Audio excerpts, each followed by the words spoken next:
A very good morning to you all. This is Dr. Khalid Siddiqui, a Unani physician and a retired associate professor from Government Unani Medical College and Hospital, Lucknow. साथियों, आज के इस video में हम लोग एक classical यूनानी दवा के बारे में बात करेंगे जिसका इस्तेमाल ख़ास तौर पर सर्दियों में और सीनियर सिटीजन्स के लिए बहुत फ़ायदेमंद होता है। और लोग भी इस्तेमाल कर सकते हैं, लेकिन सीनियर सिटीजन्स के लिए ज़्यादा फ़ायदेमंद है। वो दवा जिसे हम लोग बात करेंगे उसका नाम है माजून फ़लास्फ़ा। देखिए, माजून यूनानी में बहुत से माजून बनते हैं और माजून जो है एक सेमी सॉलिड दवा होती है, हलवे की तरह होती है और ये मीठी होती है, क्योंकि या तो ये शुगर बेस पे बनती है, हनी बेस पे बनती है या मिश्री डाल के बनाई जाती है, इसीलिए ये मीठी होती है। आम तौर पर माजून के नाम जो हैं, जो उसमें दवाएं पड़ती हैं, उसमें तो जो सबसे ख़ास दवा होती है उसके नाम पर रखा जाता है। लेकिन माजून फ़लास्फ़ा के साथ ऐसा नहीं है। ये माजून तकरीबन आज से 2000 साल ज़्यादा से पहले बनाया गया था और ये जब माजून बना था तो ये विशेष तौर पर उन लोगों के लिए बनाया था जो दिमागी काम बहुत करते थे, जिनके पास मानसिक कार्य बहुत था, जो फिलासफर्स थे। तो इसी फिलासफर्स की सिमिलरिटी की बिना पर इस माजून को माजून फ़लास्फ़ा कहा जाता है। तो आज के इस वीडियो में हम लोग इस माजून के बारे में पूरी बात करेंगे। ये हम समझेंगे कि इसमें क्या क्या चीज़ें डाली जाती हैं माजून को बनाने में और किस तरह से हमारे शरीर के लिए फ़ायदेमंद है, कौन कौन लोग इस्तेमाल कर सकते हैं, किसको नहीं इस्तेमाल करना है और कितना इस्तेमाल कर सकते हैं। देखिए, माजून फ़लास्फ़ा बनाने में तकरीबन 13 दवाएं पड़ती हैं और ये हनी बेस में बनता है, शहद में बनता है। ख़ास जो दवाएं हैं वो चिलगोज़ा है, जिसे हम पाइनस जेराल्डीना कहते हैं या पाइन नट्स कहते हैं। इसमें काली मिर्च है जिसको हम यूनानी में फिलफिल स्याह कहते हैं, पाइपर नाइग्रम है।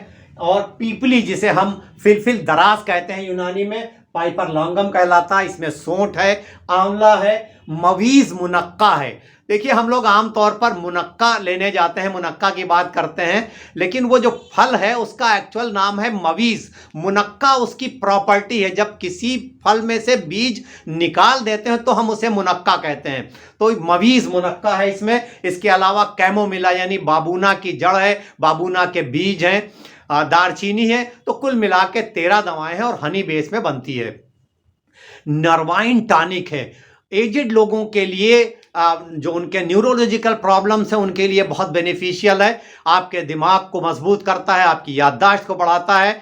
आपकी नर्व की कमज़ोरी की वजह से अगर पूरी बॉडी में आपके मसल्स वीक हो रहे हैं, उसमें दर्द हो रहा है, आपकी कमर में दर्द है, आपको बार बार अब भूल जाने की बीमारी है, डिप्रेशन है, नींद नहीं ठीक से आ रही है, इस तरह की तमाम बीमारियों में माजून फ़लास्फ़ा बहुत फ़ायदेमंद है।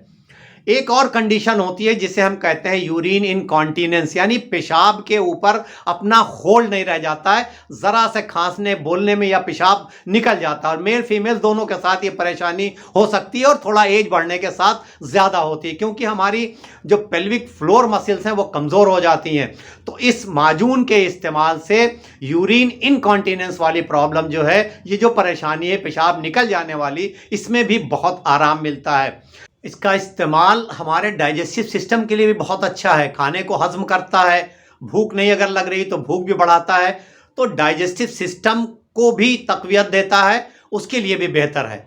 इसके अलावा एक बोनस पॉइंट है कि मेल्स में इस माजून के इस्तेमाल से उनकी सेक्सुअल एबिलिटी भी बढ़ती है, प्रीमेच्योर एजुकेशन जैसी तकलीफ दूर होती है।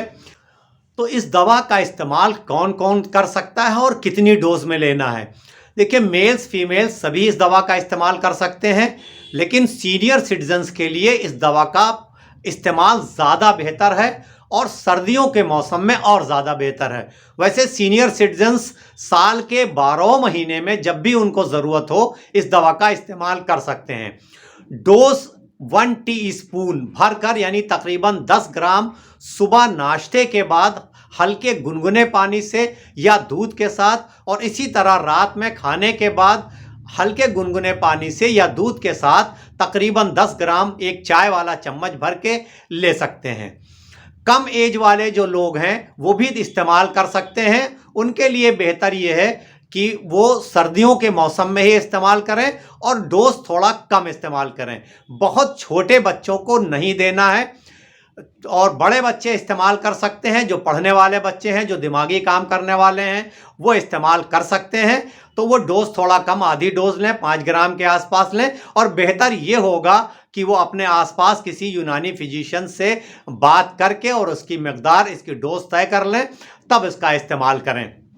किनको नहीं लेना है, देखिए बहुत छोटे बच्चों को, जैसा मैंने बताया, आपके 5 साल से छोटे बच्चों को नहीं देना है, प्रेग्नेंट लेडीज को नहीं लेना है, वो महिलाएं, वो औरतें जो अपने बच्चों को दूध पिला रही हैं, उनको नहीं लेना है। और हमारे शुगर वाले साथी, अगर आपका शुगर लेवल कंट्रोल में नहीं है तो आपको नहीं लेना है, क्योंकि ये शुगर बेस में, यानी हनी बेस में बनती है, मीठी है, इसलिए आपको इससे बचना है। बाकी सारे लोग इसका इस्तेमाल कर सकते हैं, लेकिन सीनियर सिटीजन्स इसका फ़ायदा ज़रूर उठाएं। ख़ास तौर पर इस सर्दियों के मौसम में अपनी तमाम परेशानी के लिए, चाहे वो न्यूरोलॉजिकल परेशानी हो, चाहे मस्कुलर परेशानी हो, जोड़ों का दर्द हो, कमर का दर्द हो, पेशाब की दिक्कत हो, हाजमे की खराबी हो, मूड जो ठीक ना रहना हो, नींद आने वाली, इन तमाम परेशानियों में इस दवा उनके लिए बहुत बेनिफिशियल है, बहुत फ़ायदेमंद है। तो आप इस मौसम में इस यूनानी की इस बेहतरीन दवा का फ़ायदा